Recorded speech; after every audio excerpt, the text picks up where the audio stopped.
She's going to be Not just, she's our audience. I know, but Crucial. I don't see. Yes, absolutely. That's because it's under panelists and attendees. Anyways, welcome. This is the Instant Shakespeare Company. Oh my gosh, I'm sorry. Oh, sorry about that. What happened? Yes, we're now streaming live on YouTube, and you got to hear me like starting the stream and then not being able to stop it, and so you got to hear that. Well, welcome anyways. Happy Bastille Day. Let's break open all the prisons, and so I just want to thank you all for coming. Tonight we're going to be reading The Green Cockatoo, which is by Arthur Schnitzler, and we're reading it tonight because July 14th, Bastille Day, is when this is set. And Michael Gardner has put this together, and will be joining us from his garden. And but just let's first. So is there any? So let's just. We've got everyone here we need. So let's. And this is by Arthur Schnitzler. Arthur Schnitzler. Yes. Was he Viennese? Yes. Yes. He was like Chekhov. He was a doctor who also was a writer. Wow. And in a lot of ways, I think they're very similar. But anyway, so let me just, Michael, is there anything you want to say before we begin? Or I just want to say, go with it. It's going to be very interesting doing this from outdoors, although I think I did once before. And that this is two of my favorite things to do is Shakespeare or readings of plays and garden, and doing them at the same time is kind of fun. I'm watering while we're doing this, but it'll all work out. Okay, sounds good. And that's Michael Gardner, who will be reading Henri.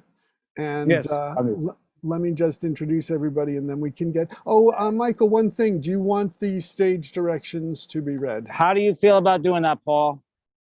I guess I could do that if you want me to. Yes, I can do that. Unless Mona, do you want to do it? No, she's our audience. She's our treasured audience member. All right, okay, that's cool. Make her work. We don't want our audience members to work. But maybe next time. But anyways, Continue. yeah, let me just introduce you, and you can say which roles you're playing, and then we'll begin. Mark. Yes, hello. My name is Mark Gehring. I am playing Glacette and Balthazar. And Ken. Ken Wayne. I'm playing Monsieur le Commissaire, Jules et le Duc, whomever, the Duke. Jackie. Oh, hi, Jackie Margolis, and I'm playing Lebret, the tailor. Le Codani is an actress, Philippot, and who else? Georgette, and they might be actors, hookers. I'm not quite sure. I have to look at them. I'm replacing somebody, so I'll see you later. Yeah, we'll discover in the text. And Eleanor. I'm Eleanor Elizabeth Foreman. I'll be playing Albine Chevalier de la Tremouille, and also the Marquis de Lansac, and also Etienne. And Robert. Hi, Robert McLaughlin. And I will be reading Francois, the Vicomte de Nogent. Thank you. And Evan. Hi, I'm Evan. I believe I will be playing Grain, Guillaume, and Roland. Thank you. And Verge. Hi, I'm Virginia Hammer, and I'm doing, Scaevola and Michette and Severine. Thank you. And I'm Paul Sugarman, and I will be reading The Host, Prosper. And so now let us begin. Okay, let me Hold on. The Green Cockatoo. Your video is already off, Michael. A grotesque in one act. The action takes place in Paris in the evening of the 14th July, 1789, in the underground tavern of Prosper. The Green Cockatoo by Arthur Schnitzler, translated by Horace Samuel. Scene, the Tavern of the Green Cockatoo. A medium-sized underground room. 7 steps lead down to it, to the right, rather far back. The stairs are shut off by a door on top. A second door, which is barely visible, is in the background on the left. A number of simple wooden tables with chairs around them fill out nearly the whole room. On the left in the center is a bar. Behind the bar, a number of barrels with pipes. The room is lighted by many small oil lamps which hang from the ceiling. The host, Prosper, enter the citizens, Lebray and Grasset. Come in, Lebray. I know the tap. My old friend and chief has always got a cask of wine smuggled away somewhere or other, even when all the rest of Paris is perishing of thirst. Oh, good evening, Grasset. So you show your face again, do you? Away with philosophy. Have you a wish to take up engagement with me again? The idea. Bring some wine, rather. I am the guest, you the host. Wine? Where shall I get wine from, Grasset? They've sacked all the wine shops in Paris this very night, and I would leave wager that you had a hand therein. Out with the wine. The mob who are coming an hour after us are bound. Do you hear anything, Lebray? It is like slight thunder. Good. Citizens of Paris, you're sure to have another barrel in reserve for the mob, so out with our wine, my friend and admirer, the citizen Lebray, tailor of the Rue Saint-Honore, will pay for everything. Oh, certainly I will pay. Assure him that you have money, Lebray. Now I will see if where do you come from, Grasset? The Palais Royal? Oh, for sure. I made a speech there. My good friend, it is my turn. Now, do you know whom I spoke after? Well? After Camille Desmoulins. Yes, indeed. I dared to do it. And tell me, Lebray, who had the greater applause, Desmoulins or I? Oh, yeah, without a doubt. And how did I bear myself? Oh, splendidly. Do you hear, Prosper? I placed myself on the table. I looked like a monument. Indeed, I did. And all the thousands, 5,000, 10,000 assembled round me, just as they had done before round Camille Desmoulins, and cheered me. It was a louder cheer. Indeed, it was. Not much louder, but it was louder. And now they're all moving towards the Bastille, and I made bold to say they have followed my call. I swear to you before the evening is out, we shall have it. Yes, to be sure, if the walls fall down before your speeches. What? Speeches? Are you deaf? 'Tis a case of shooting now. Our valiant soldiers are there. They have the same hellish fury against the accursed prison as we have. They know that their brothers and fathers sit imprisoned behind those walls. But there would have been no shooting if we had not spoken. My dear Prosper, great is the power of intellect. There. Where are the papers? Oh, here are the papers. Here. Here are the latest pamphlets which have been just distributed in the Palais Royal. Here is one by my friend Saluti, Memorial for the French people. Here is won by de Merlin, who certainly speaks better than he writes. 3 francs. Well, when's your own pamphlet going to appear? The one you're always talking about, you know. Oh, we need no more. The time has come for deeds. Anyone who sits within his four walls today is a knave. Every real man must go out into the streets. Bravo! Bravo! In Toulon, they have killed the mayor. In Brignot, they have sacked a dozen houses. But we in Paris are always sluggards and will put up with anything. You can scarcely say that now. You sit in it. Stop! Lock up your shop and come with us now. I'll come right enough when the time comes. Aye, to be sure, when there is no more danger.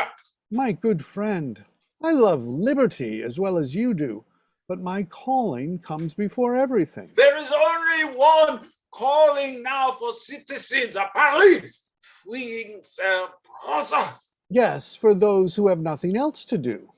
What is he? He makes game of us. Oh, never dreamt of it. But now, my friends, look to it that you go away. My performance will begin in a minute, and I can't find you a job in it.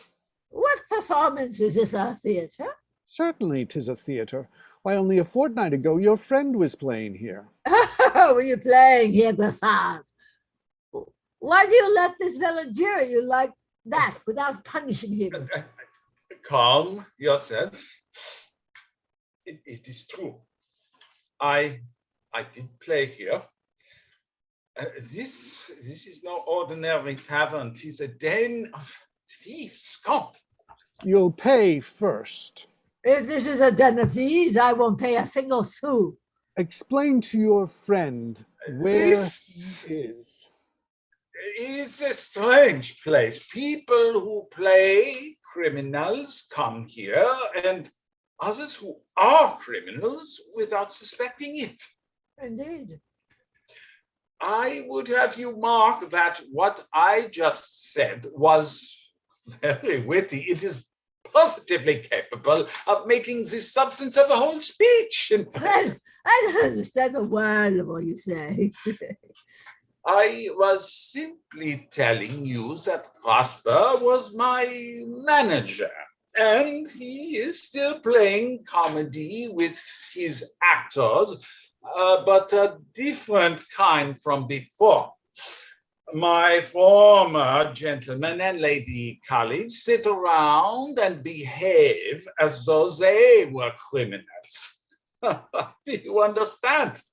They tell blood-curdling stories of things that have never happened to them, speak of crimes they have never committed. And the audience that comes here enjoys the pleasant titillation of hobnobbing with the most dangerous rabble in Paris, swindlers, burglars, murderers, and What kind of an audience? The most elegant people in Paris. Nobel. Gentlemen of the court. Down with them. It does them good. It gives a fillip to their jaded senses. It was here that I made my start. Labrette, here that I delivered my first speech as though for a joke. Here it was that I first began to head the dogs who sat amongst us with all their fine clothes and perfumes and roughness. And I am very glad indeed, my good Labrette, that you too should see just for once the place from which your great friend raised himself. I say, Prosper, supposing the business doesn't come off. What business? Why, my political career. Will you engage me again? Not for anything. Why, I thought there might still be room for somebody besides your Henri. Well, apart from that, I should be afraid that you might forget yourself one fine day and fall foul in earnest of one of my paying customers. That would certainly be possible. I have control over myself. Frankly, Prosper, I must say that I would admire you for your self-control if I happen not to know that you are a poltroon. Ah, my friend, I am satisfied with what I can do in my own line. I get enough pleasure out of being able to tell the fellows my opinion of them to their faces and to insult them to my heart's content while they take it for a joke. That, too, is a way of venting one's wrath. Citizen Prosper, what is the meaning of Have no fear, I wager that the dagger is not even sharpened. In that, my friend, you may be making a mistake. One fine day, the jest may turn to earnest.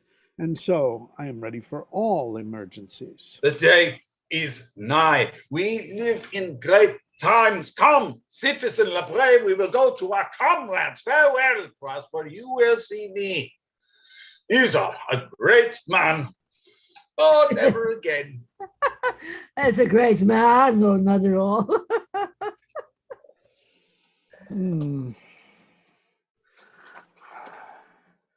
Now that the host remains behind, sits on a table, opens a pamphlet, and reads aloud.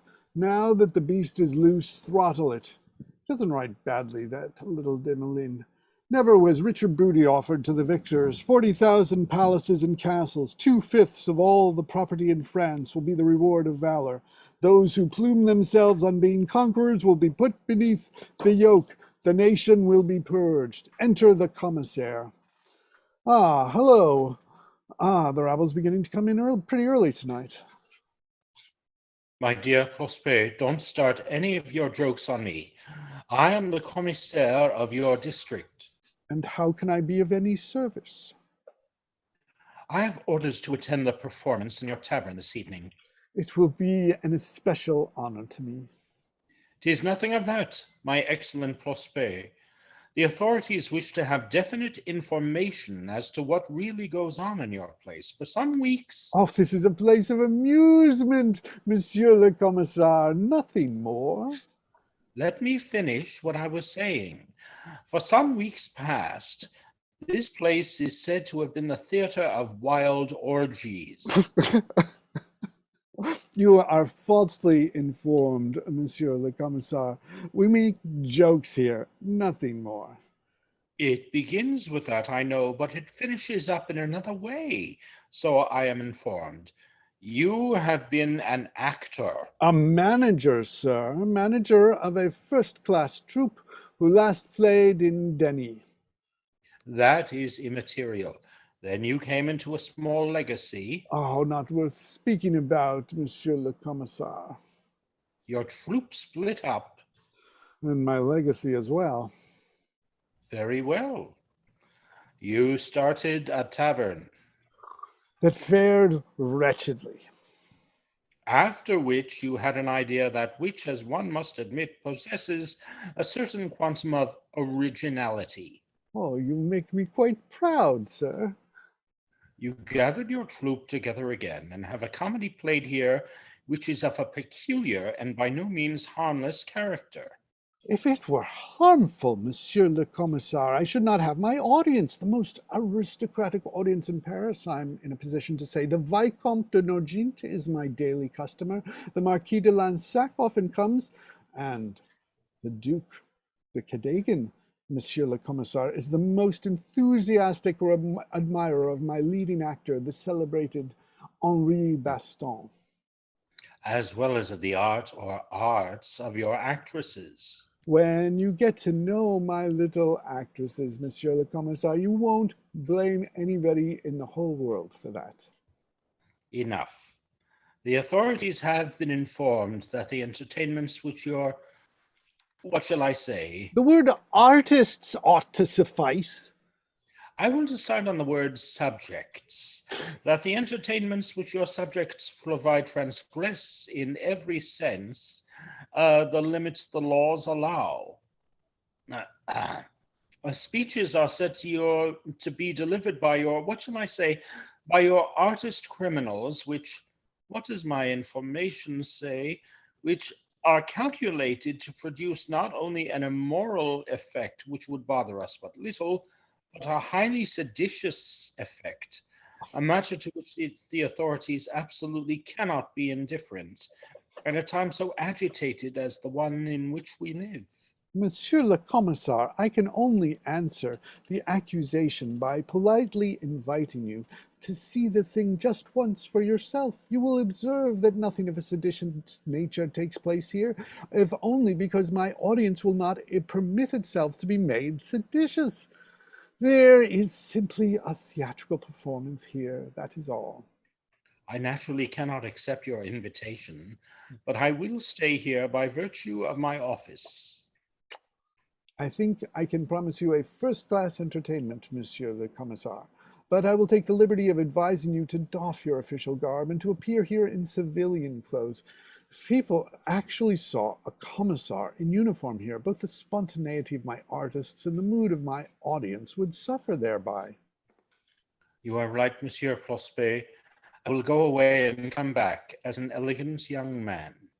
You will have no difficulty about that, Monsieur le Commissaire. You would be welcomed here even as a vagabond. That would not excite attention, but not as a commissar. Goodbye. When will the blessed day come when I can treat you and your damned likes?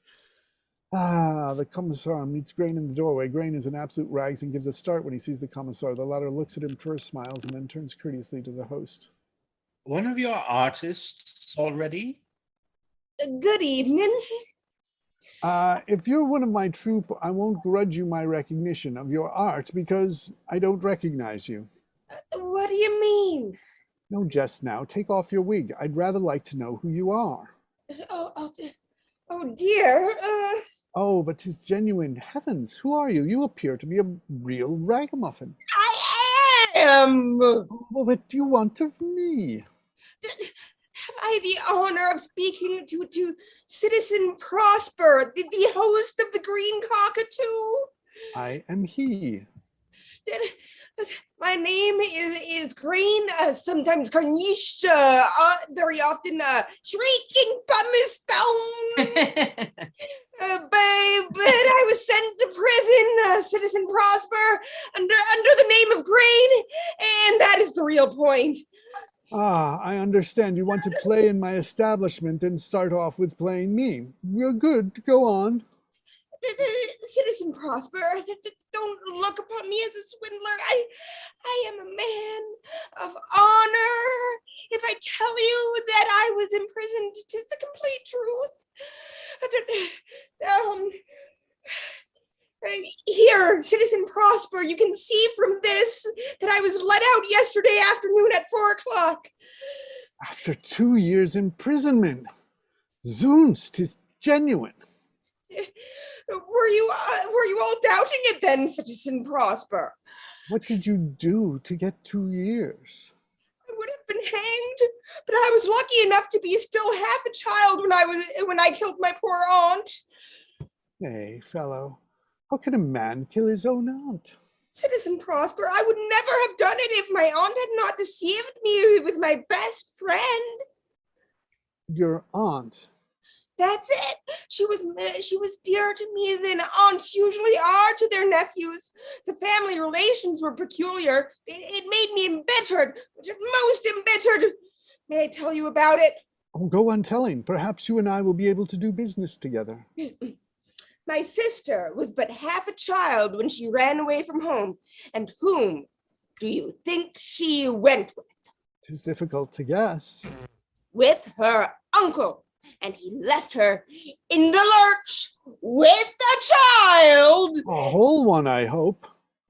'Tis indelicate of you, Citizen Prosper, to jest about such things. I'll tell you what, Shrieking Pumice Stone, you Your family history bores me. Do you think I'm here to listen to every Tom, Dick, or Harry, or a ragamuffin telling me whom he has killed? What's all that got to do with me? I take it you wish something of me. I truly, Citizen Prosper, I've come to ask you for work. I would have you mark that there are no aunts to murder in my place. This is a house of entertainment. Oh, I found the ones quite enough. I want to become a respectable member of society. I was recommended to come to you. By whom, if I may ask? A charming young man whom they put in my cell 3 days ago. Now he's alone. His name's Gaston, and you know him. Gaston! Now I know why I've missed him for 3 evenings. One of my best interpreters of pickpockets. He told yarns, made them split their sides. Oh, quite so. And now they've nabbed him. Nabbed? What do you mean? He didn't really steal, I suppose. Oh, yes, he did. But it must have been the first time, for he seems to have gone about it with incredible clumsiness. Just think of it. Confidentially, just made a grab at the pocket of a lady in the Boulevard des Capucines and pulled out her purse. An absolute amateur. You inspire me with confidence, Citizen Prosper. And so I'll make a confession to you. There was a time when I too transacted little bits of business of that sort, but never without my dear father. When I was a child, when we all lived together, when my poor aunt was still alive, What are you moaning for? I think 'tis in bad taste. You ought not to have killed her. Too late. But the point I was coming to is, take me on here. I will do just the opposite of Gaston. He played the thief and became one, but I will give you a trial. You will produce a fine effect with your makeup, and in a given moment you'll just describe the ant matter, how it all happened. Someone or other will be sure to ask you. I thank you, Citizen Prosper. And with regard to my wages... Tonight you will play on trial, and I am therefore not yet in a position to pay you wages.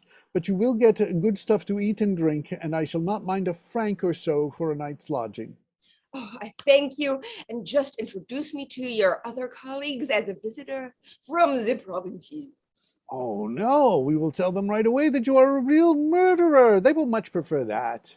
Oh, pardon me, I don't wish to do anything against my interests, but I don't see why... When you've been on the boards a bit longer, you will understand. Good evening, Chief. How many times have I got to tell you that the whole joke falls flat if you call me Chief? Well, whatever you are, I don't think we shall play tonight. And why? The people won't be in the mood.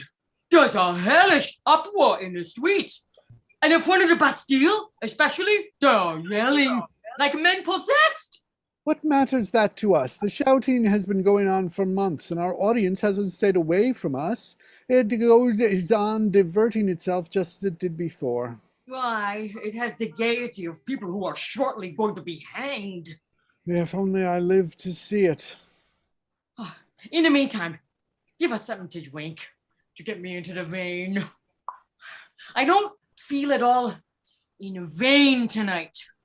That's often the case with you, my friend. I must tell you that I was most dissatisfied with you last night. Why so, if I may ask?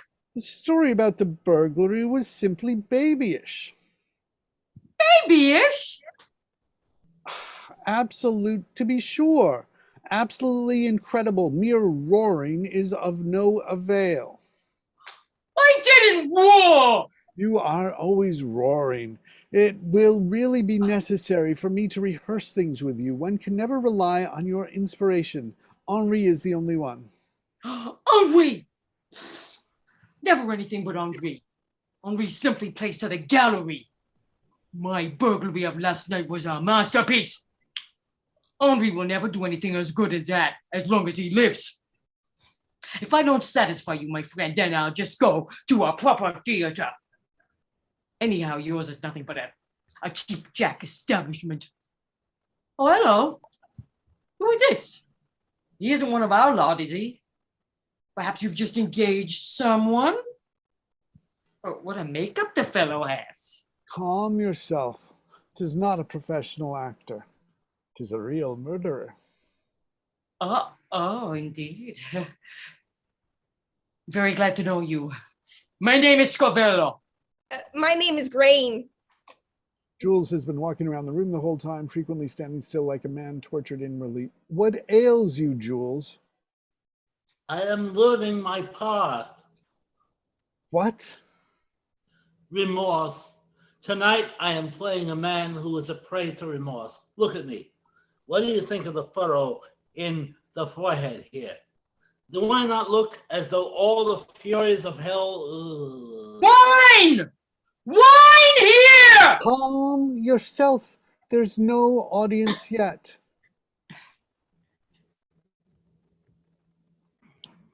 Enter Henri and Leo Cadet.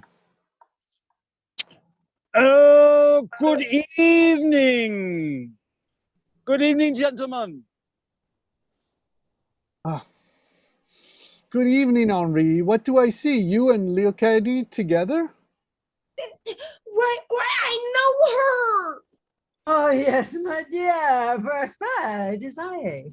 I have not seen you for a year on end. Let me greet you. Stop that. But Henri, as between old comrades, your old chief, Leocadi. The host. Oh, the good old times, Prosper. What are you sighing about? When a wench has made her way in the way you have, no doubt about it, a pretty young woman has always a much easier time of it than we have. Stop it. Why the deuce do you keep on shouting at me like that? Because you picked up with her once more? Hold your tongue. She became my wife yesterday. You're... He has really married me, yes. Then I congratulate you. I say, Scaviola, Jules, Henri is married.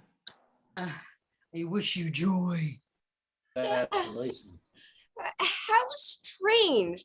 I saw that woman a few minutes after I was let out. Oh, what do you mean? She was the first pretty woman I'd seen for 2 years. I was very moved, but it was another gentleman with whom she,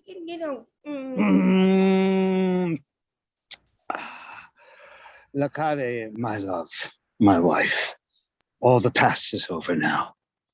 A great deal is blotted out on occasions like this. What sort of occasion? We are united now by a holy sacrament. That means more than any human oath. God is now watching over us, and one ought to forget everything which has happened before. Leocadi, a new age is dawning. Everything becomes holy now, Leocadi. Our kisses, however wild they may be, are holy from henceforth. Leocadi, my love, my wife.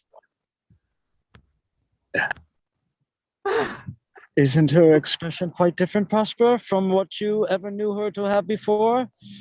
Is not her forehead pure? What has been is blotted out. Not so, Leocadi? Oh, surely, Henry. And all is well. We leave Paris tomorrow. Leocadi makes her last appearance tonight at the Porte Saint Martin, and I am placing here tonight for the last time. Are you mad, Henri? Do you want to desert me? Besides, the manager of the Porte Saint Martin will never think of letting Leocadi go away. Why, she makes the fortune of his house. The young gentlemen stream thither, so they say. Hold your peace. Leocadi will go with me. She will never desert me. Tell me that you will never desert me, Leocadi. Tell me. I will never desert you. If you did, I would. I am sick of this life. I want quiet. I wish to have quiet. But what do you want to do then, Henri? It is quite ridiculous. I will make you a proposition. So far as I am concerned, take Leocadie from the Porte Saint-Martin, but let her stay here with me. I will engage her. Anyway, I have rather a dearth of talented women characters. My mind is made up, Prosper. We are leaving town. We are going into the country. Into the country? But where? To my old father, who lives alone in our poor village. I haven't seen him for 7 years. He has almost given us hope of ever seeing his lost son again. He will welcome me with joy. What will you do in the country? In the country, they all starve. People are 1,000 times worse off there than in town. What on earth will you do there? You are not the man to till the fields. Don't imagine you are. Time will prove that I am the man to do even that. Soon there won't be any corn growing in any part of France. You are going to certain misery. To happiness, Prosper. Not so, Leocadie. We have often dreamt of it. I yearn for the peace of the wide plains. Yes, Prosper. I have seen myself in my dreams going over the fields with her in an infinite stillness with the wonderful placid heavens over us. We will flee from this awful and dangerous town. The great peace will come over us. Is it not true, Leocadie, that we have often had such dreams? And yes, we have often had such dreams. Look here, Henri, you should consider it. I will gladly raise your wages and give Leocadie quite as much as you. Oh, hear that, Henry? I really don't know who's to take your place here. Not a single one of my people has such precious inspirations as you have. Not one of them is popular with my audiences. You don't go away. I can quite believe that no one will take my place. Stay by me, Henri.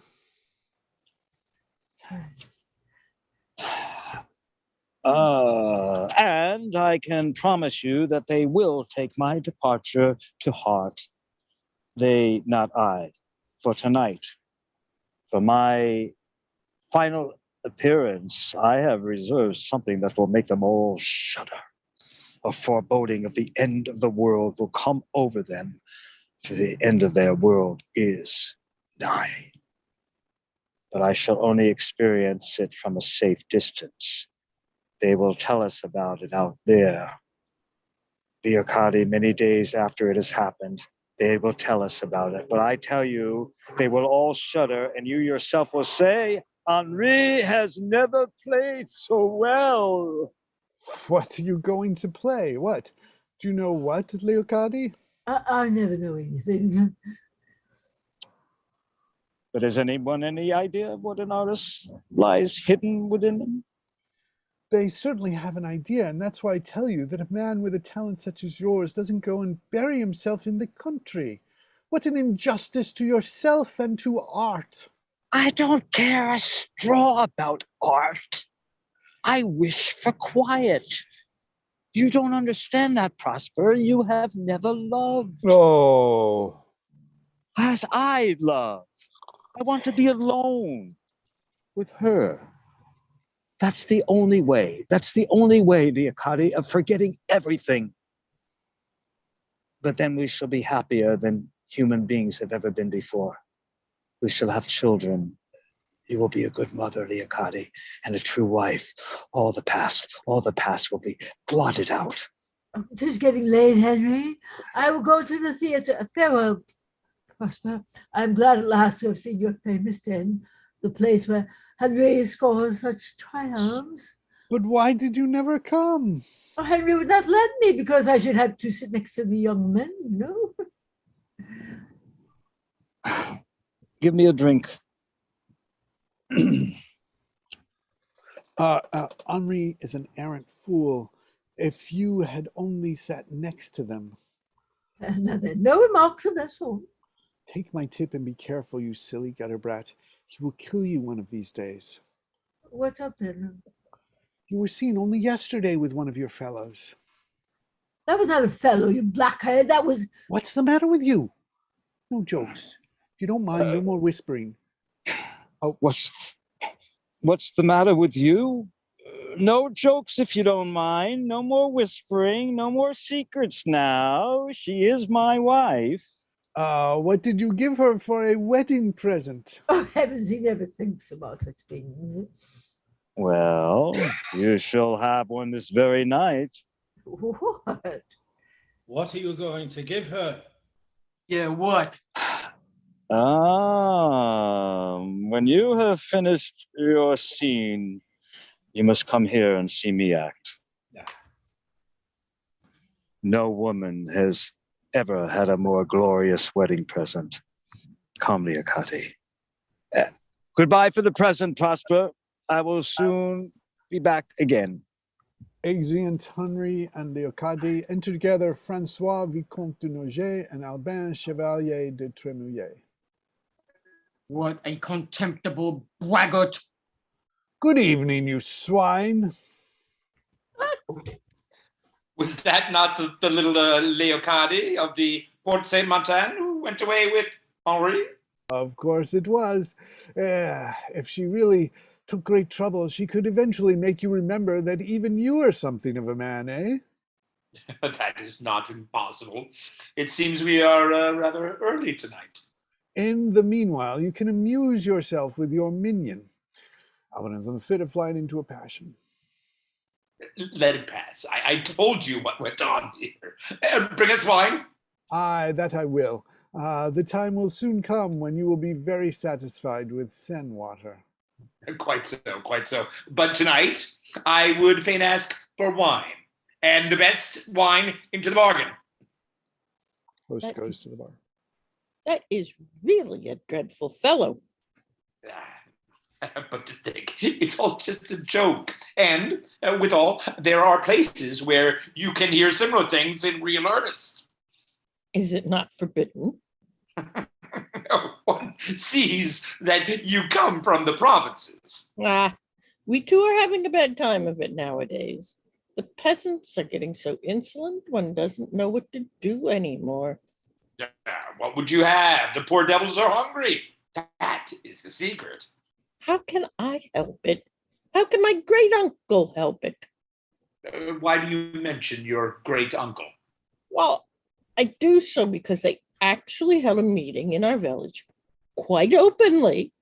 And at the meeting, they actually called my great uncle, the Comte de Tremouillet, a corn usurer. Is that all? Hey, is that not enough? We will go to the Palais Royal tomorrow, and there you will have a chance of hearing the monstrous speeches the fellows make. But we let them speak. It is the best thing to do. They are good people at bottom. One must let them pull themselves out in that way. What suspicious characters those are. Just see how they look at one. Don't be ridiculous. You need not begin yet. Wait till there's more of an audience. They're the most respectable people in the world, actors are. I will warrant you've already set at the table with worse knaves. But they were better attired. Host brings wine. Enter Michel and Filippo.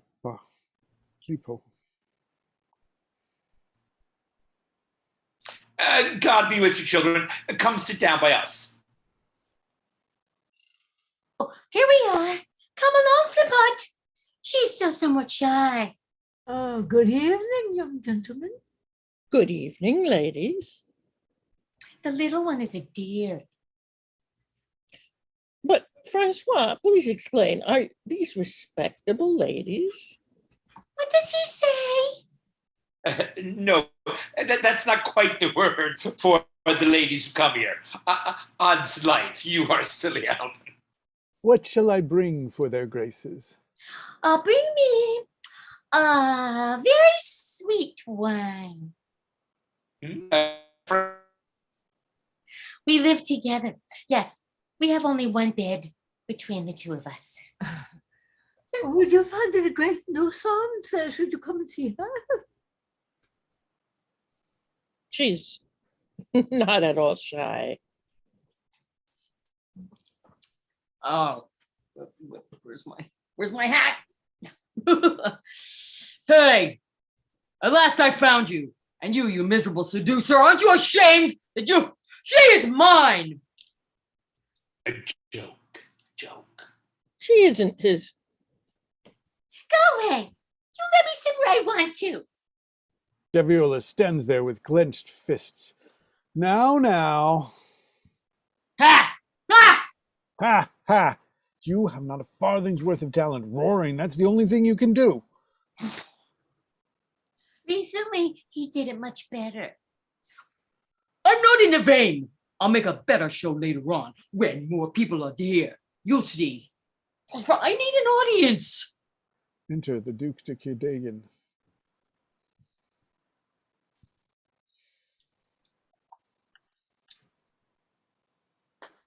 My sweet Duke.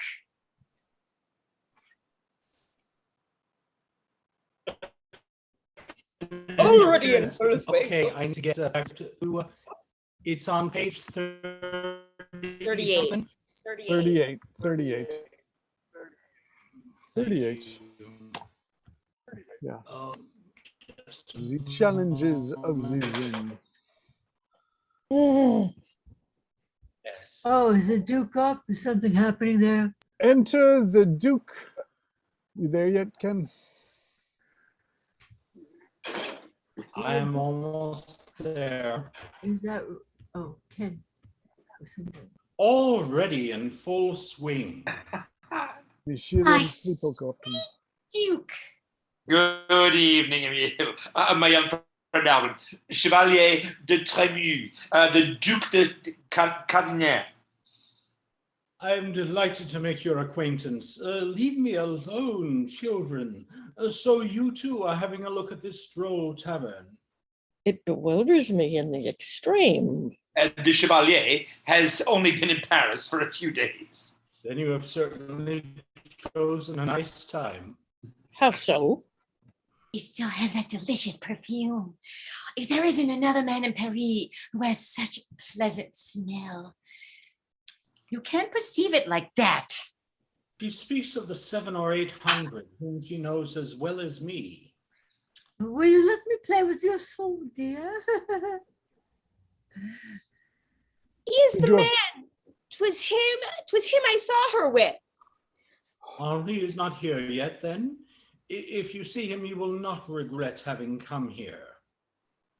Oh, so you're here again, are you? I am glad. We shall not have the pleasure much longer. Why, I find it very nice at your place. I believe that. But since in any case you will be one of the first... What does that mean? Well, you understand me well enough. The favorites of fortune will be the first. If I were king, I would make him my court fool. I mean to say I should have many court fools, but he would be one of them. What did he mean by saying that you were too fortunate? He means, Chevalier. Please don't call me Chevalier. Everybody calls me Alvin. Simply Alvin, just because I look so young. Good, but you must call me Emile, eh? With pleasure, if you allow it, Emile. They have a sinister wit, have these people. Why sinister? I find it quite reassuring. So long as the mob is in the mood for jests, it will never come to anything serious. Only the jests are much too strange. I learned a thing today that gives food for thought. Tell us. Oh, tell us, sweet Duke. Duke. You know Lelange? Of course, the village. The Marquis de Montferrat has one of his finest huts there. Quite right. My brother is now at the castle with him, and he has written home about the things I am going to tell you. They have a mayor at Lelange who is very unpopular. Now, if you could tell me the name of one who is popular. Just listen. The women of the village paraded in front of the mayor's house with a coffin. Oh, did they carry a coffin? Carry a coffin? I would like to carry a coffin for anything in the world. Hold your tongue. Nobody is asking you to carry a coffin. Well, And one or two of the women went into the mayor's house and explained to him that he must die, but they would do him the honor of burying him. Well, have they killed him? No, at least my brother doesn't write anything about it.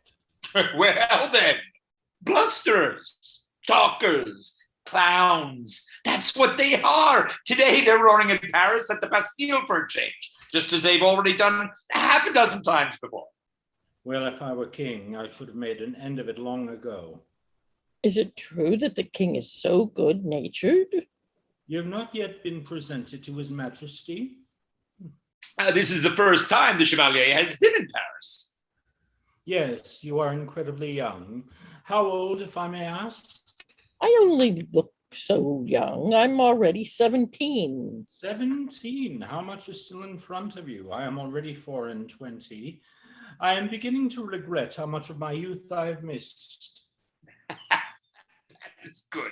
You, Duke, you count every day lost in which you have not conquered a woman or killed a man. Only the unfortunate thing is that one never makes a conquest of the right woman and always kills the wrong man. And that, as a matter of fact, is how one misses one's youth. You know what Roland says? What does Roland say? I was thinking of his new piece that they are playing at the Comédie. There is such a pretty simile in it, don't you remember? I have no memory for verses. Nor have I, unfortunately. I only remember the sense. He says, youth, which a man does not enjoy, is like a feather ball, which you leave lying in the sand instead of throwing it up into the air. I think that's quite right. Is it not true? The feathers gradually lose their color and fall out. 'Tis better for it to fall into a bush and not be found. How should one understand that, Emile? It is more a matter of feeling than of understanding. If I could repeat the verses, you would understand it at once. I have an idea, Emile, that you too could make verses if you wished. Why? Since you've been here, it seems to me as though life were flaming up. Yes, is life flaming up? Won't you come down and sit with us after all? Meanwhile, two nobles come in and sit down at a distant table. Host appears to be addressing insults to them. I cannot stay here, but in any case, I will come back again. Stay with me. Oh, take me with you. You leave him, just leave him alone. You're bad enough for him by a long way. He's got to run after a whore off the streets. That's where he feels most in his element. I shall certainly come back, if only not to Miss Henri. What do you think? When we came, Henri was just going out with Leocadie. Really? He has married her. Did you know that? Is that so? What will the others have to say to it? What others? She is loved all around, you know. And he wants to go away with her. What do I know about it? Somebody told me. Indeed. Did they tell you? It is too silly. Leocadie was made to be the greatest, the most splendid whore in the world. Who doesn't know that? Could anything be more unreasonable than to take people away from their true calling? I am not joking. Whores are born, not made, just as conquerors and poets are. You are paradoxical. I am sorry for her and for Henri. He should stay here. No, not here.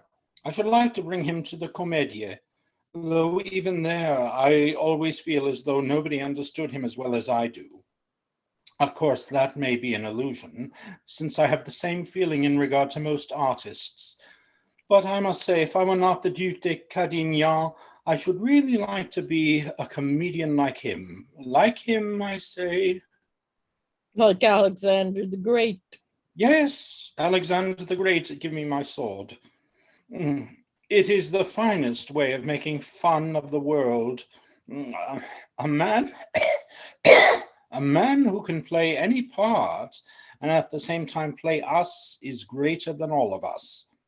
Don't you reflect on what I say, it is all only true at the actual moment. Goodbye. Give me a kiss before you go. Me too. They hang on to him. The Duke kisses them both at once and goes. In the meanwhile, What a wonderful man. Francois.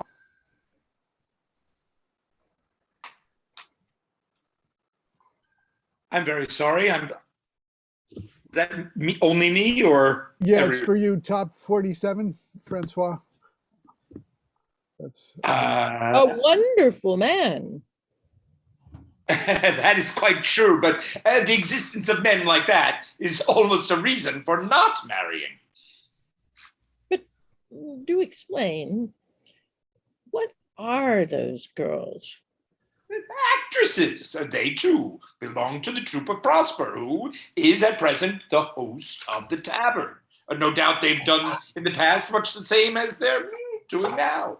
Guillaume rushes in, apparently breathless, making toward the table where actors are sitting with his hand on his heart, speaking with difficulty, supporting himself. Saved! I saved!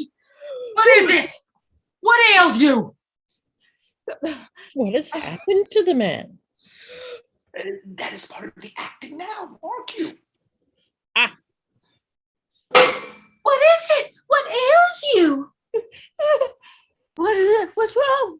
Sit down. Take a draft. More, Prosper, more wine. I have been running. My tongue cleaves to my mouth. Oh, they were right at my heels. Be careful. They really are at our heels. Come, tell us what happened then. Movement, more movement. Woman, here.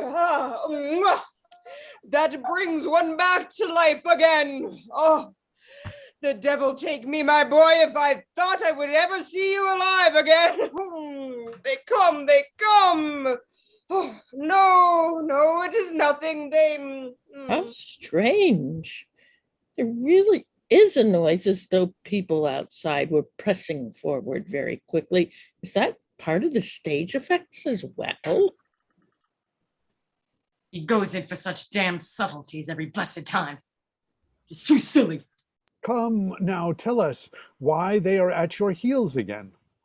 Oh, nothing special, but if they got me, it would cost me my head.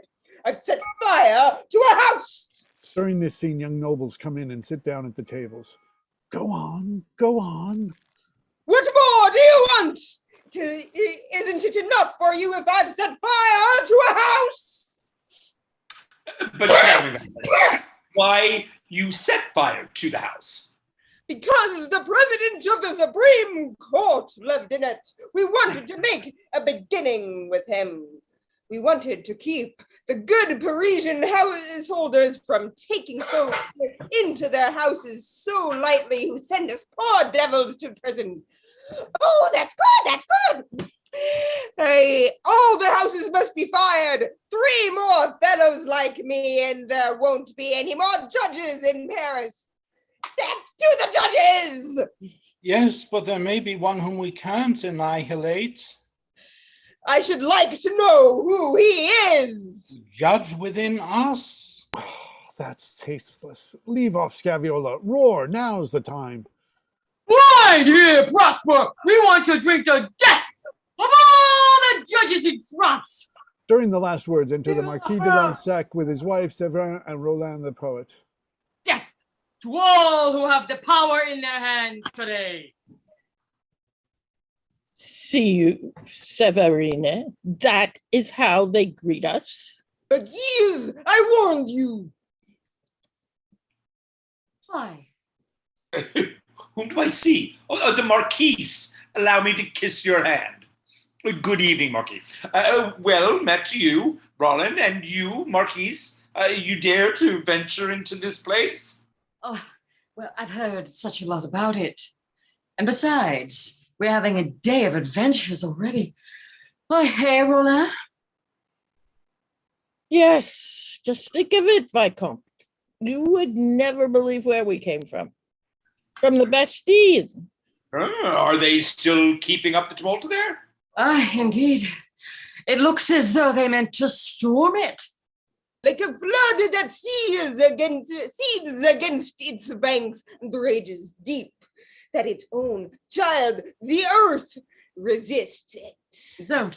Don't, Roland. We left our carriages there in the neighborhood. It is a magnificent spectacle. There's always something so grand about crowds.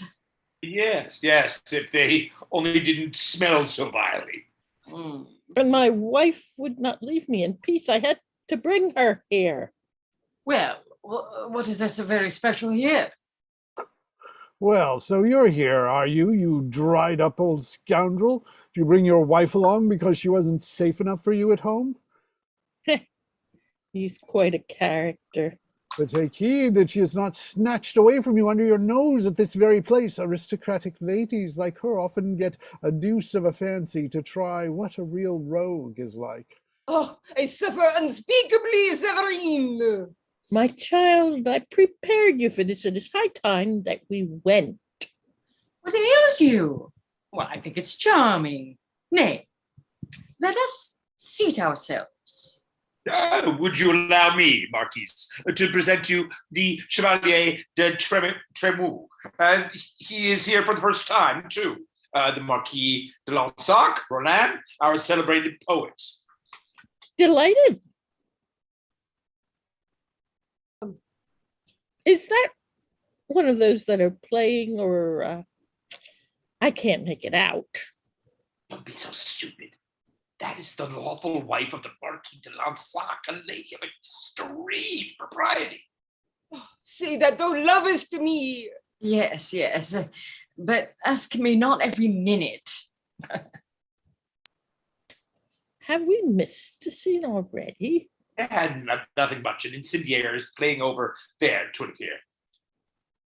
Chevalier, you must be the cousin of the little Lydia de la Tremouille, who was married today. Quite so, Marquise. That was one of the reasons why I came to Paris. I remember having seen you in the church. I'm highly flattered, Marquise. What a dear little boy. My dear Severine, you have never yet managed to know a man without his pleasing you. Indeed I did. And what is more, I married him straight away. Oh, I am always so afraid, Severine. I am sure there are moments when it's not safe for you to be with your own husband. Ah, there you are. I wish it were poisoned, but for the time being, the law won't let us serve it to you, you scum. And the time will soon come, Prosper. What is the matter with both these pretty girls? Why don't they come nearer? Now that we once are here, I want to join in everything. I really think that everything is extremely moral here. Have patience, Severine. I think nowadays one diverts oneself best in the streets. Do you know what happened to us yesterday when we went for a drive in the Promenade de Longchamp?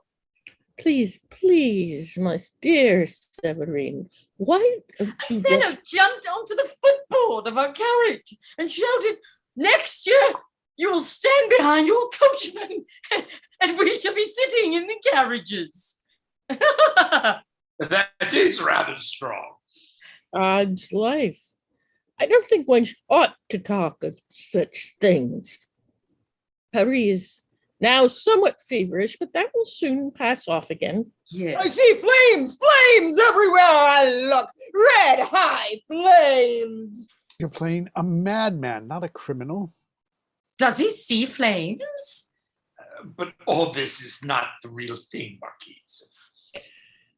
I cannot tell you how bewildered I feel already with everything. I have not yet greeted you, darling. You dear old pig. She jests, dear Severine. It does not look that way. Tell me, little one, how many love affairs have you had so far?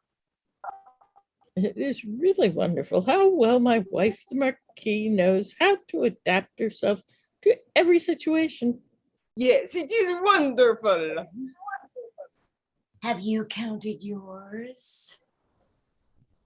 Oh, when I was still as young as you. Of course. Tell me, Monsieur Roland, is the Marquise joking or is she really like? I positively can't make it out. Reality playing. Do you know the difference so exactly, Chevalier?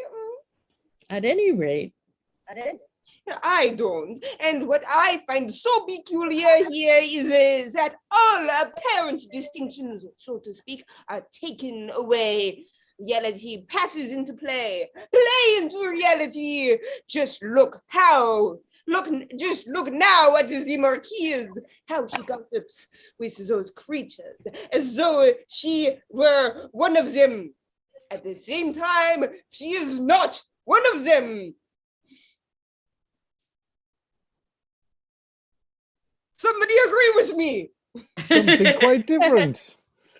I thank you, quite Chevalier. different. Well, how did it all happen? What? Why, the affair with your aunt, for which you went to prison for 2 years. I told you I strangled her. Oh, that is feeble. He's an amateur. I had never seen him before. Georgette comes in quickly and dressed like a prostitute of the lowest class. Good evening, children. Is my Balthazar not here yet? Georgette, sit by me. Your Balthazar will yet be here in time. If he is not here in 10 minutes, he won't bring off anything again. He won't come back at all then. Watch her, Marquise. She is the wife, that Balthazar, of whom she's just been speaking, and who will soon come in. She represents a most common street jade, while Balthazar is her bully. All the same, she's the truest wife to be found in the whole of Paris. Balthazar comes in. Oh, my Balthazar! So there you are. It is all in order. It was not worth the trouble. I was almost sorry for him. You should size up your customers better, Georgette. I am sick of killing promising youths for the sake of a few francs. What? He brings out the point so well. Enter the commissar, disguised, sits down at a table. You come at a good time, Monsieur le Commissar. This is one of my best exponents. One should really try and find another profession. On my soul, I am not a craven, but this kind of bread is hard-earned. I can well believe so. What's the matter with you today? I will tell you what. Georgette, I think you're a trifle too tender with the young gentleman. See what a child he is, but be reasonable, Balthazar. I must needs be very tender so as to inspire them with confidence. What she says is really deep. Oops. I agree. What she says is very deep indeed. Ah, yes. If I thought for a moment that you felt anything when another... Oh, what do you say to that? Dumb jealousy will yet bring him to the grave. I have already heard one side, Georgette, and that was at the moment when one of them was already giving sufficient proofs of his confidence. Oh, one can't leave off playing a woman in love so suddenly. Be careful, Georgette. The sap is deep. Should you ever deceive me? Oh, never, never. I positively can't make it out. Roland, that is the right interpretation? You think so? It is time we are going, Severine. Why? I'm beginning to enjoy it. My Balthazar, I adore you. Bravo, bravo. What loony is that? This is unquestionably too strong. This is Enter Maurice and Etienne. They are dressed like young nobles, but one can see they are only disguised in dilapidated theatrical costumes. Ah. who are they? May the devil take me if it ain't Maurice and Etienne. Oh, of course it is. Yet. Heavens, what monstrously pretty young persons. It's painful, Severine, to see you so violently excited by every pretty face. Well, what did I come here for then? Tell me at any rate that you love me. Well, you have a short memory. Etienne. Well, where do you think we've come from? Listen, Marquis, they're a couple of quite witty youths. A wedding.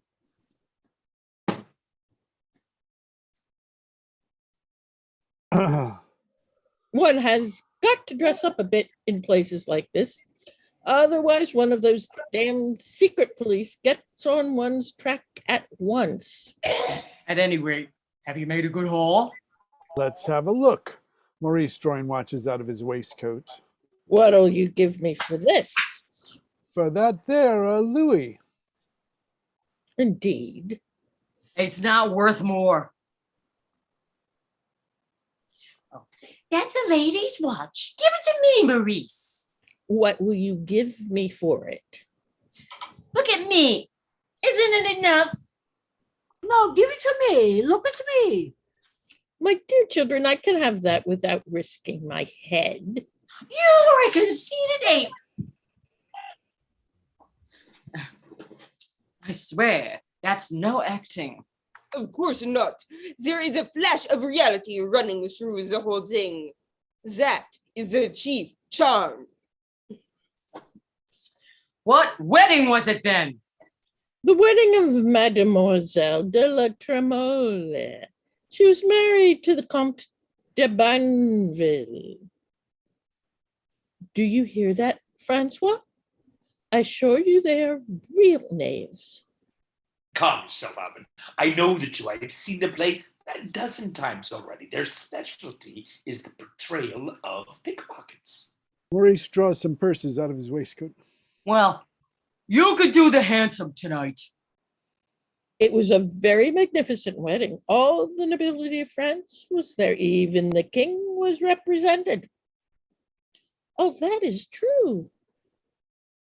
That is for you, my friends, so that you can see that we all stick to one another.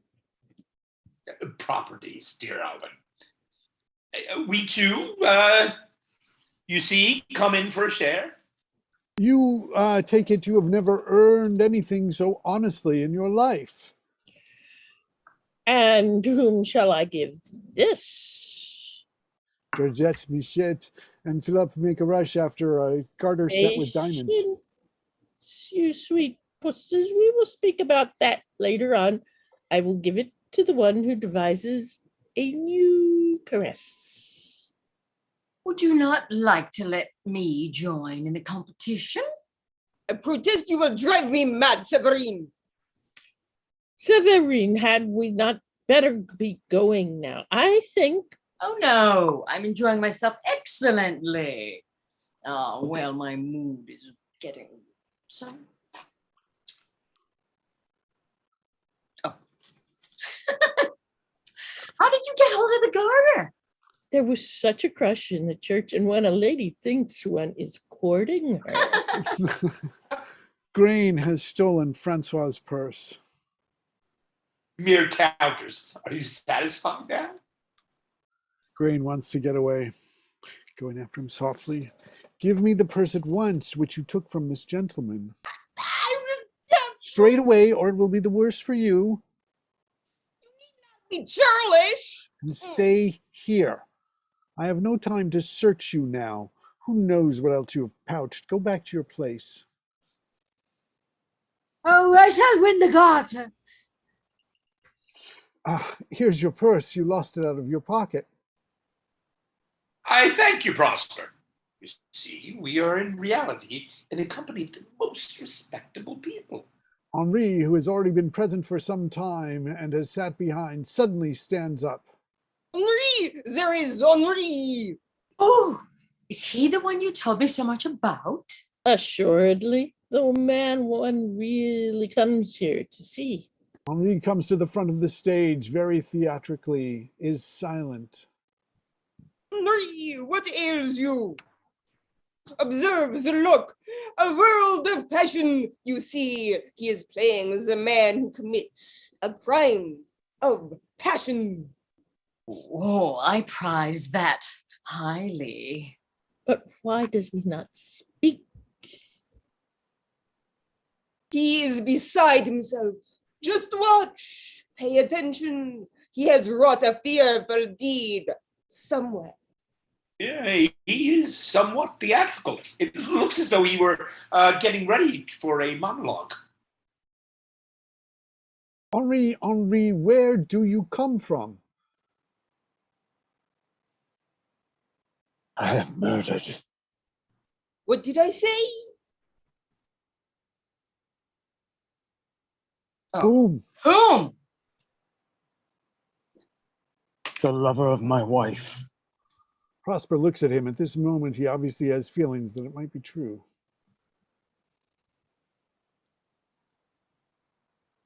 Well, yes, I've done it. What are you all looking at me like that for? That's how the matter stands, huh? Isn't it? Then, so wonderful after all?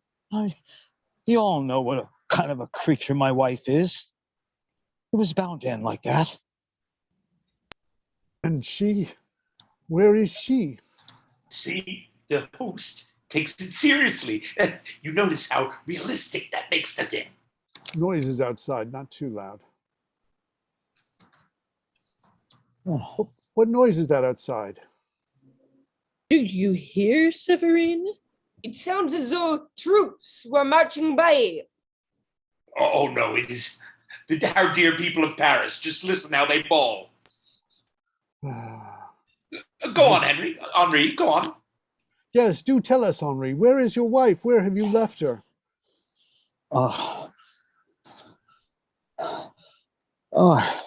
Where have I left her?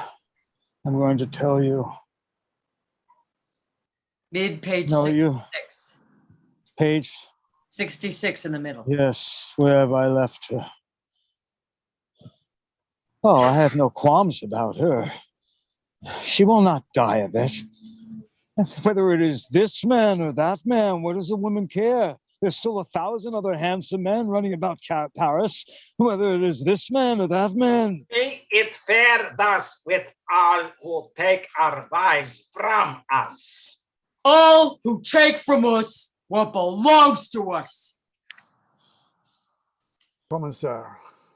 These are seditious speeches. It is dreadful. The people mean it seriously. Down with the usurers of France! We would fain wager that the fellow whom he caught with his wife was another again of these accursed hounds who rob us of our bread as well. I propose we go. Henri! Henri! But Marquise. Please, dear Marquise, ask the man how he caught his wife, or I will ask him myself. Tell us, Henri, how did you manage to catch the pair?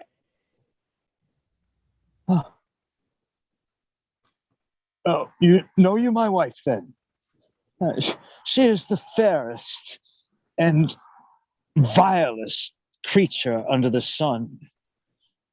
And I loved her. We have known one another for 7 years, but it is only yesterday that she became my wife.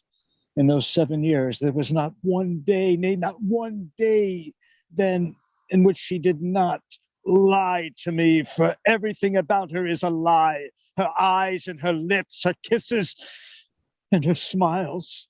He rants a little. Every boy and every old man, everyone who excited her and everyone who paid her, everyone I think who wanted her has possessed her, and I have not. and I have known it.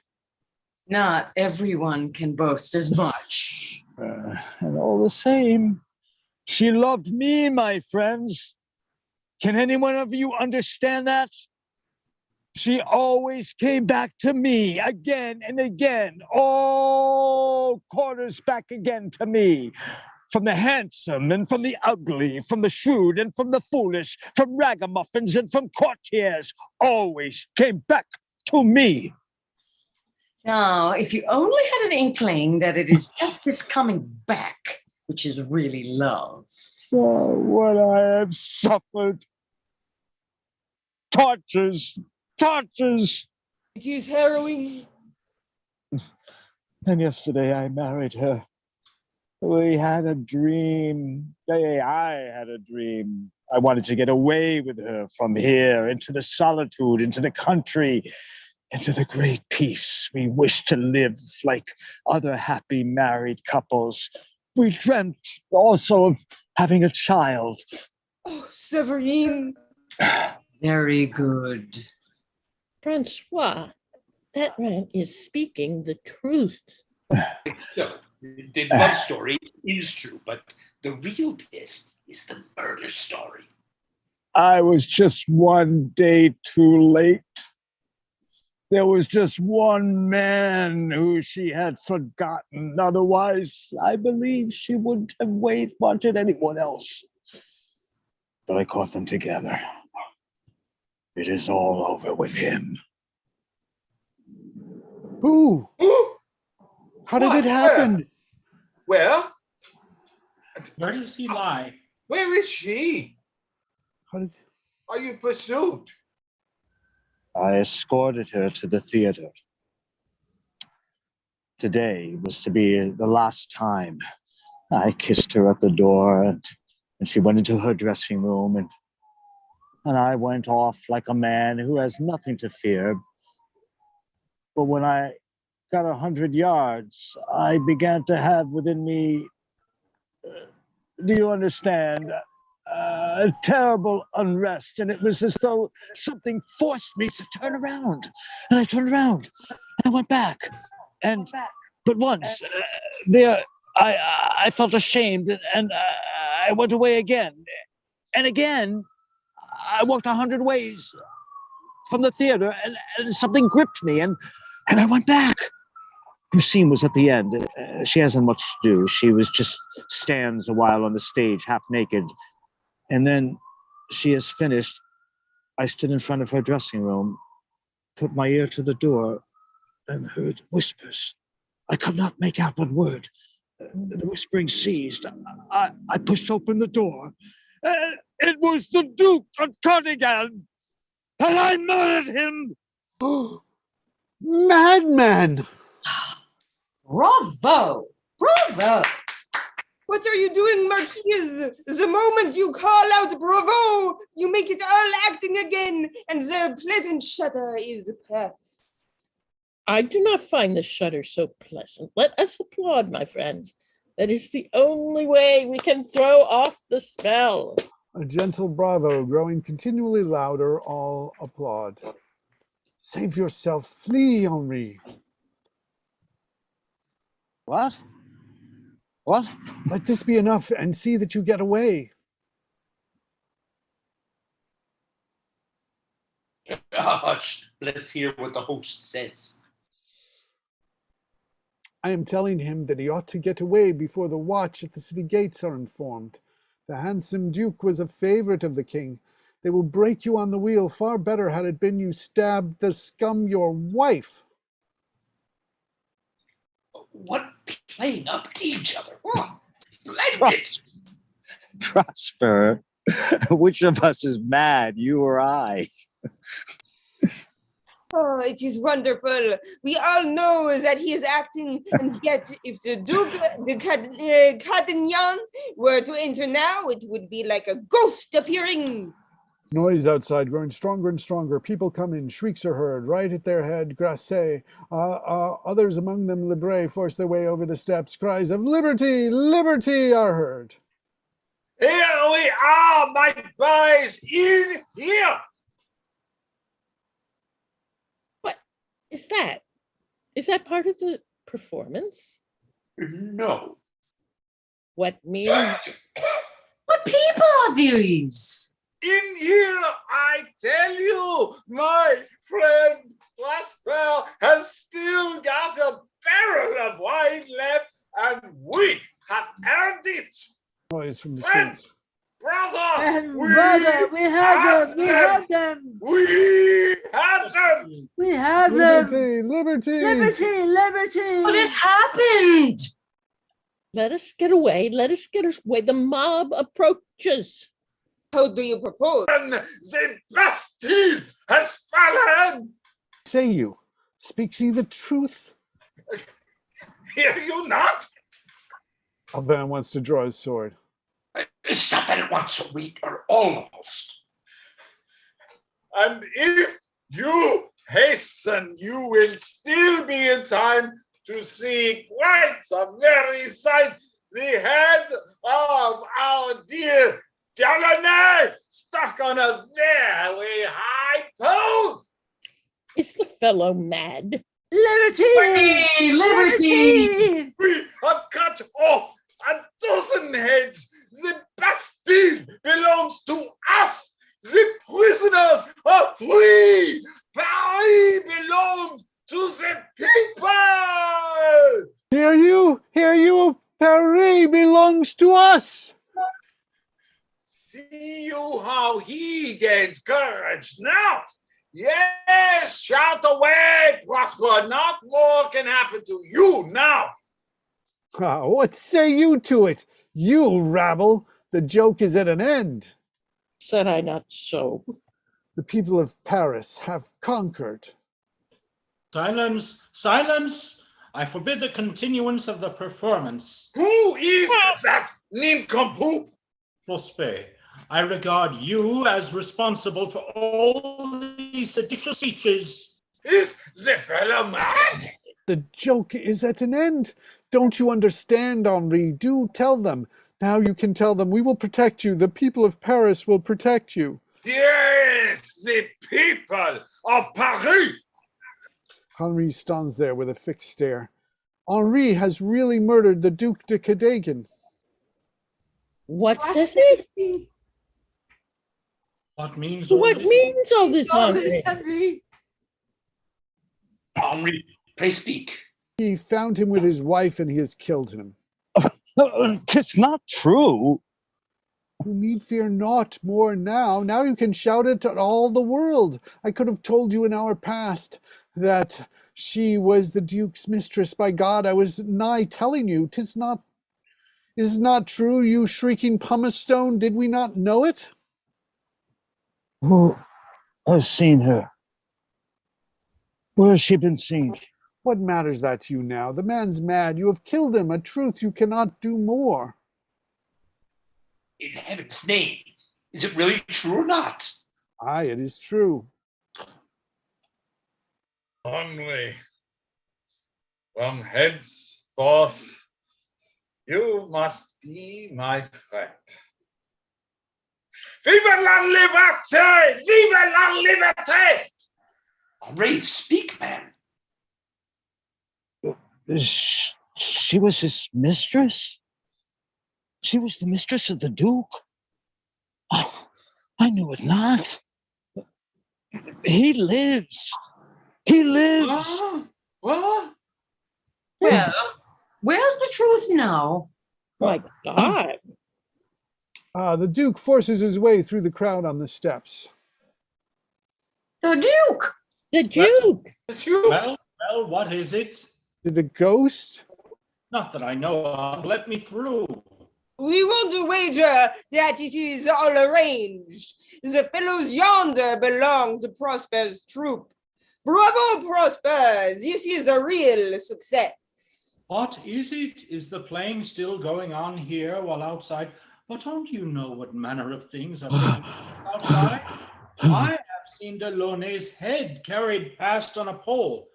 Nay, why do you look at me like that? Henri, Guard yourself from Henri. Henri rushes like a madman on the Duke and plunges a dagger into his neck. Ah, He this bleeds. goes too far. He He bleeds. bleeds. Oh, Murder has been done here. The Duke is dying. I am distracted, dear Severine. To think that today of all days I should have brought you to this place. Why not? It's a wonderful success. One does not see a real Duke really murdered every day. Oh, I cannot grasp it yet. Silence, let no one leave the place. what does he want? I arrest this man in the name of the law. It is we who makes the laws, you blockheads! Out with the rebel! He who kills a duke is a friend of the people. Vive la liberté! Make way! Follow me, my friends. Leocadi rushes in over the steps. His wife. Let me in here. I want my husband. She comes to the front, sees, and shrieks out. Who has done this? Henri! Why have you done this? Why? I know why, because of me. Nay, nay, say not 'twas because of me. Never in all my heart have I been worth that. Citizens of Paris, we will celebrate our victory. Chance has led us on our way through the streets of Paris to this amiable host. It could not have fitted in more prettily. Nowhere can the cry "Vive la liberté" ring sweeter than over the corpse of a duke. Viva la liberté! La liberté! Liberté. I think we might go. The people have gone mad. Let us go. Shall we leave the corpse here? Vive la liberté. Vive la liberté. Are you mad? Vive la liberté. Fellas, they're running away from us. Hey, Roland, wait you tonight outside my window. I will throw a key down like the other night. We will pass a pretty hour. I feel quite pleasurably excited. Vive la liberté. la Liberté! Henri! Viva Henri! They are running away from us. Let them for tonight. Let them. They will not escape us. Okay. Le fin. Aye. Is that really the end? I don't know. I'm just afraid that I sent one that cut off too soon. Is that really the end of it? That is really the end. I've seen other versions of this. That is the last line. All right. Well, yes. Thank you. I should have. What did you think? I don't know. I'm like, what did I? They will not escape us. You know, just like end of play or something. You know. But there are a few things that do need to be done in this. But thank you all so much. This was fun. I'd like to apologize for all my technical difficulties. I guess I haven't worked it out how to do this outside so well. You didn't. It was. Was it very distracting? No. We're good. No. Because was fun. I felt distracted. Oh, Sometimes Yeah. your face was not lit. no problem. No problem. Anyway, I wasn't concentrating the way I would have liked to. That's why. But I thought you guys were all wonderful. This is an interesting play. I think the I heat really, has gotten this is a everybody. fabulous play. I mean, it's great. Why do I say why at the end? I still don't know. Why have you I done think- this? Why? Because I was still in love with her. Yeah. I mean, that's the thing. We have one word. Why? Why? Why? Well, And it could because be why? What the fuck do you think? I told you I loved you forever and you fucked around with this guy. well, I mean, like, how Why? can you ask me that? Why? Yeah. Right. Yeah. Because what's happened though is that suddenly he becomes a political hero. Because he killed a duke. Yeah. Right day to and- kill a duke. July 13th, Yeah, kill I a think duke. it's a really Pretty big. It's a bad. really big WHYY. But the thing It's is, really big. whatever he does, in other words, he could easily turn it into that. Is what I'm saying. Do you get what I'm saying? He could have turned it into a political thing at that moment, because he did say that he had lost. He called her. He said she's been with every man, and I've known it all along. And now she's been with a man again. But then it was an act. But then he was told it was for real. So now he really believes it. He's fallen into the same trap as everybody else. Yeah, it's More all a so. bunch of like, distractions, illusions. I mean, the part I played, Gosset, I realized, he was one of these players, and he decided to become a radical just for the hell of it. Right, but the people who want to overthrow the government are probably the players too, no? They're the wealthy, It's though, aren't blending they? reality and fiction. Like, it's kind of the MC Escher of plays where, like, you don't know where, where one turns into fact, one turns into Right. fiction, I mean, one would, if we were kind of compare the French Revolution between the left and the right, what's called the ones who overthrew the government, the left. Yeah. Right. Yeah. So what I'm saying is that, like, today, if you were doing something, I'm losing my train of thought with this, and I was really onto something. What confused me about this is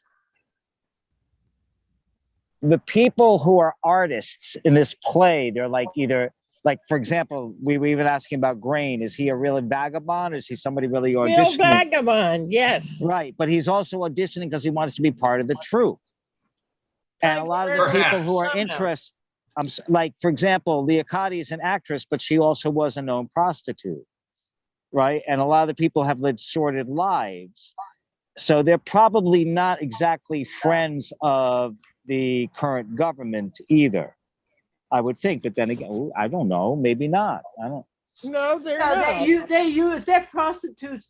They're sometimes supported, just like these days, That's true, and there are actors They're today sometimes- who are on the right, who Yeah. support Trump, Even so. though they're against them, one part of them with their artist friends are against them, the other part of them because they sleep with them, they support them.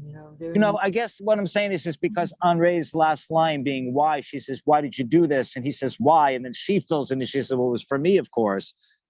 And at that point, he's already given up on her, and he just wants to kill the Duke. He's murdered the Duke out of rage, and the next thing he knows, he's becoming a hero. So it's just interesting. It's like, why?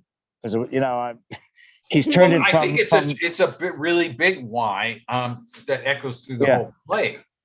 Yeah, which is acting, and then it became real. He was acting. That's part of his part. He comes in and right, tells exactly. a story, and then he discovers that it's real. And then Exactly. That's what I'm saying. But that's what I'm saying about Truth or Illusion, because we do know that she was at one time, a prostitute, a loose woman. He said, we've let all that go in the past. She really loves me. She always came back to me. And he makes that as a play. The only thing he's lying about in the play is that he killed the Duke because he's caught the Duke with her. But that's not really true. No, as far as he knows. That's part of the act. That's from the beginning. They talk about that he doesn't want, the host doesn't want to lose him because he's losing this actor who entertains, comes running and tells a story to this this audience who comes to hear this shit. But it ends up. But Leocati in reality was at one time a loose woman.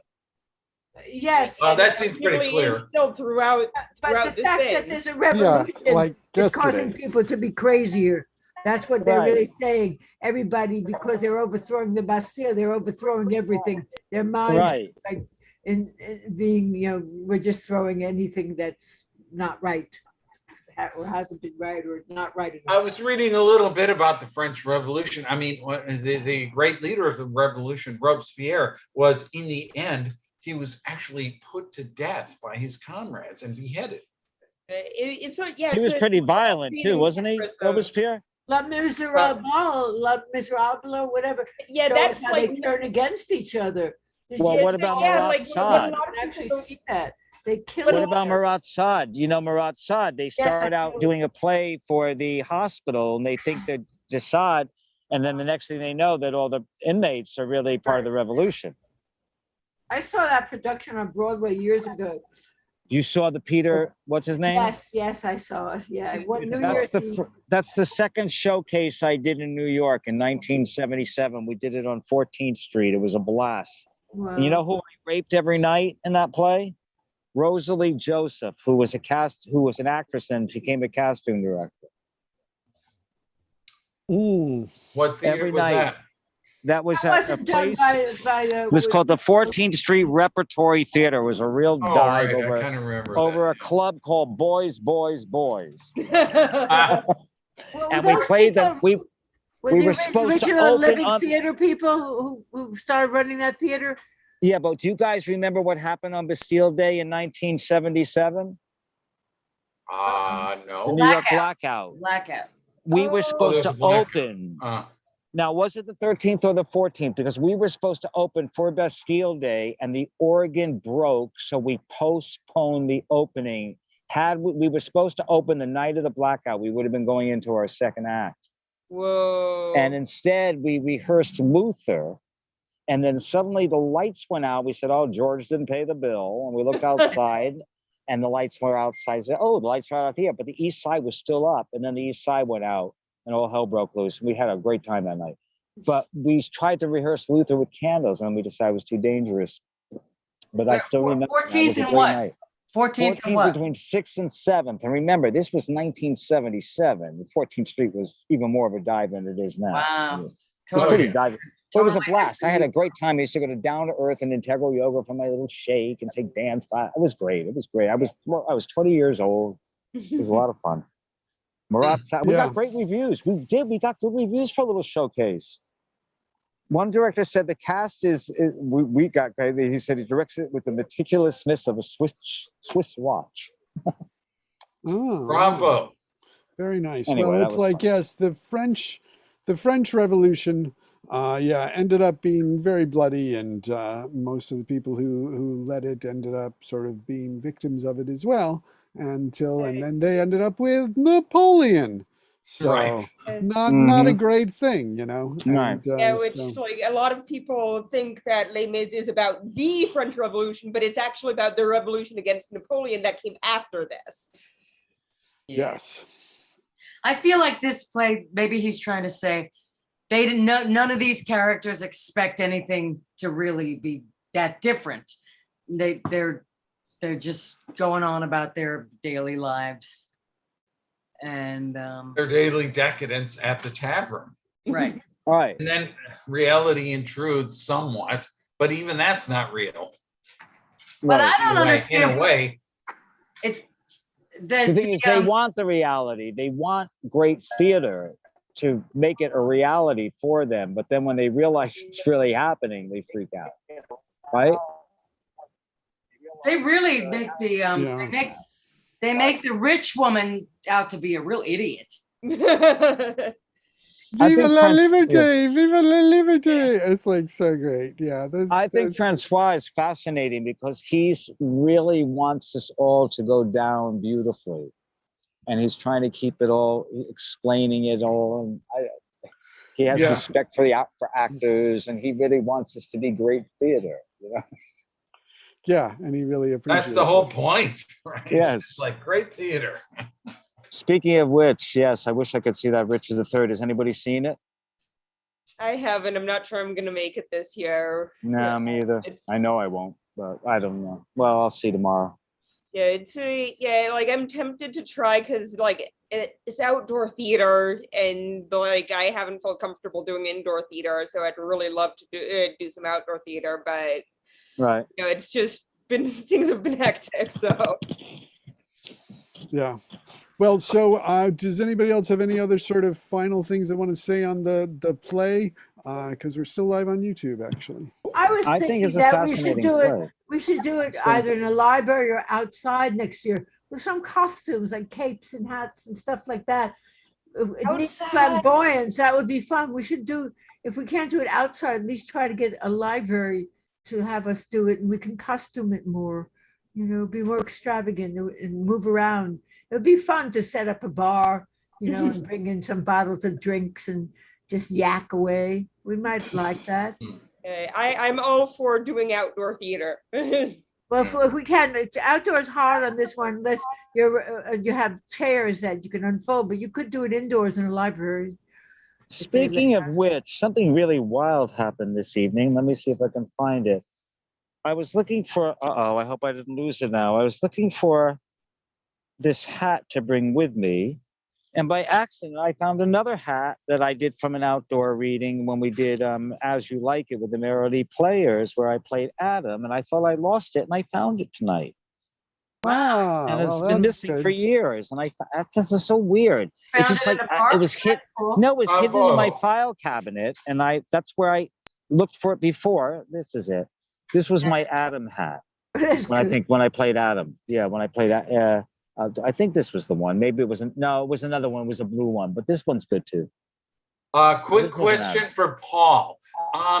Okay, Another so beyond Shakespeare plays, what is the actual extent of what you have printed up in punk press editions? Because I'm surprised that this and the Way of the World and probably a whole bunch of other things. What is the extent of other things besides Shakespeare you have printed up in punk press editions? Well, there's a lot. I'm still trying to get through. I mean, I've got all of the plays, and I've got folios of all of the plays and quartos of a number of the plays, but there's still some more quartos I want to get done. But over the years, okay, you have to go. Good night.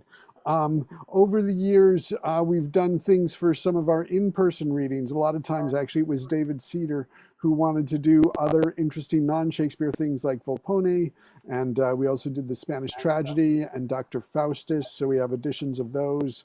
We also have the, the Green Cockatoo, and I mean, I should really, probably put the whole list together for you at some point, because there are a number of things, including Way of the World, Love for Love, and some other ones as well that I'm happy to do them when I have time to do them, but I'm just having I'd love to do more Chekhovs. Oh, okay. Well, yeah, it's Chekhov. I had no idea. That's right. If I produced actual print editions of the Chekhov ones, I'm not sure if I have for all of them. But yeah, there are a bunch of them. I may have done so. Yeah, I guess I may have done so. But yeah, there are a bunch of them. I guess I really should list them all. Yeah. But, and this was fun. This is a great play. I really like this play. Yeah. There's so many. It's juicy. It's really juicy. Virginia. Yeah. I was going to say, sometimes I see you on chat, but you take phone calls from phone calls, but not from Messenger. Is that right? Right. That's right. I don't do Facebook Messenger. It's just. Well, if you ever feel like talking, you can. I've been too hacked. If you ever feel like calling me, you can call me. Okay. I've been meaning to contact you, Virginia. Because well, anyways, let me just end our YouTube, our live stream here. So thank you for enjoying